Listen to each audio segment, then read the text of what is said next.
Hey everyone, welcome to the cabin. My name's Alec Brits, and today we're going to be talking about the AMS Neve RMX 16 500 series unit. I'm going to show you all of the unit's features, how to use it, and most importantly, how it sounds. Big thanks as always to Studio Care for making these videos a possibility. Let's jump right in.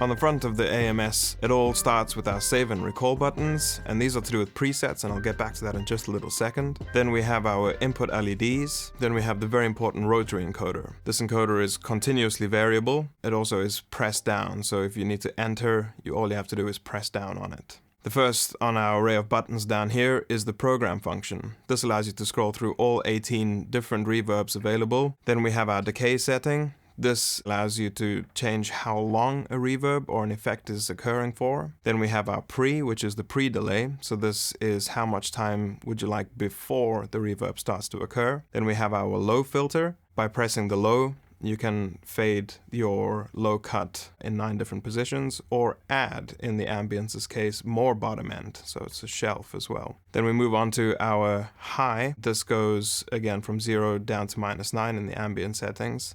And it's important to note that the low and highs will only be active on certain reverb programs. Underneath that, we have our input and our outputs. These are our inputs and output gains, and as you can see over here, this got a 70% and 100%, so this allows you to get your gain staging absolutely spot on for how hard you want to drive the unit. In between those, we have our mix setting, and this allows you to dilute the dry signal, which is all the way at 0, into a fully wet. Then underneath that, we have our USB-C. This is for firmware upgrades and for some potential interesting new things that might come up in the future. And then over here, we have our nudge buttons down and up. So instead of using the rotary encoder, you can nudge things up in smaller increments by using these little buttons down here. We have our keypad. And as you can see over here, we have our mix currently selected. So if I wanted to have a 50% mix, then all I have to do is hit 50 and hash, which is enter. So the keypad can do numerical values for you. However, if you want to save a preset, for example,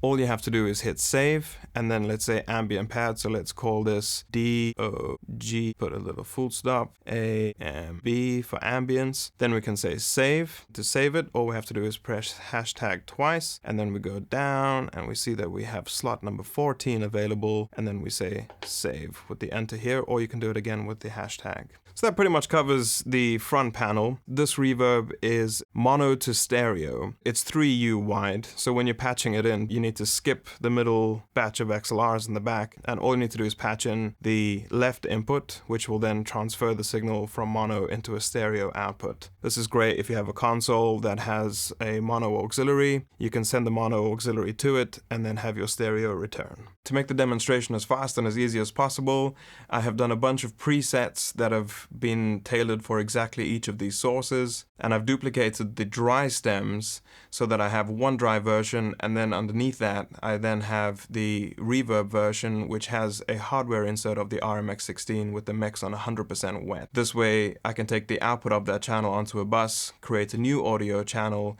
with the input of that bus, in this case bus 100, and that way I can record the outputted reverb signal so that I have a printed reverb, and then we can quickly A/B between a dry and a wet.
living on a tightrope, but it's not enough to give me hope. I work for the beast while I bear the burden, giving everything I give, but it's not enough for me to live. I wanna be as brave as you make me feel, but the day-to-day is wearing me down. I wanna be as brave as you make me feel, but I'm barely holding on, barely holding on.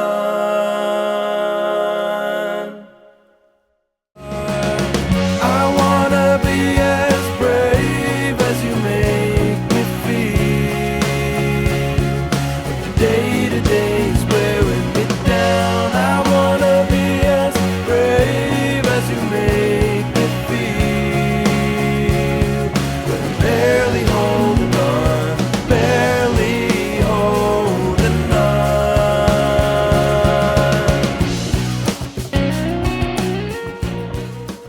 The AMS Neve RMX 16 500 series unit. Why would you buy this when there is a software version of it made by Universal Audio and AMS Neve? That was the question that was kind of rolling around my head when I pulled this thing out the box and set it up. I did what I like to do when I test a reverb and put on a nice long 4-second kind of thing. So I selected the 4-second hole and was immediately greeted with that awful sinking sensation of, Alec, keep your hand on your wallet, man.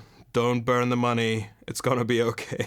I'm gonna try and explain this phenomenon that I've experienced with hardware reverbs. When you use something like a digital reverb a lot of the times, let's say something like a Valhalla, it's a fantastically good reverb, but you have to work quite hard to make it feel natural and for the ear not to be drawn to it. With this box, pulling up that 4-second hole, even though it's long and it's thick and it's wide and so lush, you would think that it would be too much, but it just sits behind the vocal in such a natural way. And I'm wondering a lot of that might be coming from the fact that it's a mono to a stereo reverb. So you've got a mono source and it splits things out in a beautiful way. I find myself having to pan some of the reverbs a little bit so that my ear is not tricked when it's leaning a little bit far to one side or far to the other. But once I've got that sat in a really good place, those reverbs that I would never pick in a plugin format are the ones that I always end up picking with this box. In comparison to other analog reverberation devices, things like the Bricasti or a really good Lexicon, it seems like a good deal.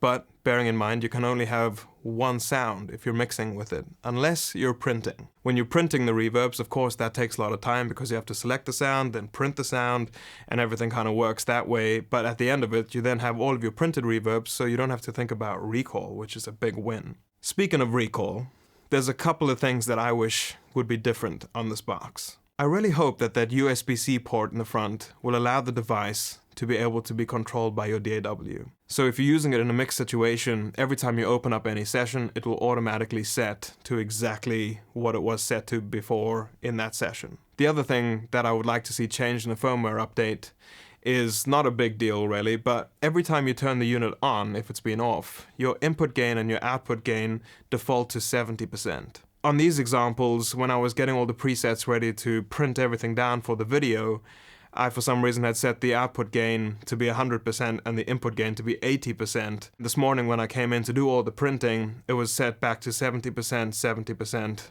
and 100% mix. I would like that all the presets that you've saved to have the appropriate inputs and output gains sorted out. The build quality on the unit is unbelievably good. It takes a lot of guts to decide to release an analog version of something that you already have a plug-in version of. For me personally, I think I'm the perfect target demographic for a box like this, where I'm using a console, I have auxiliaries, which means I can track with it.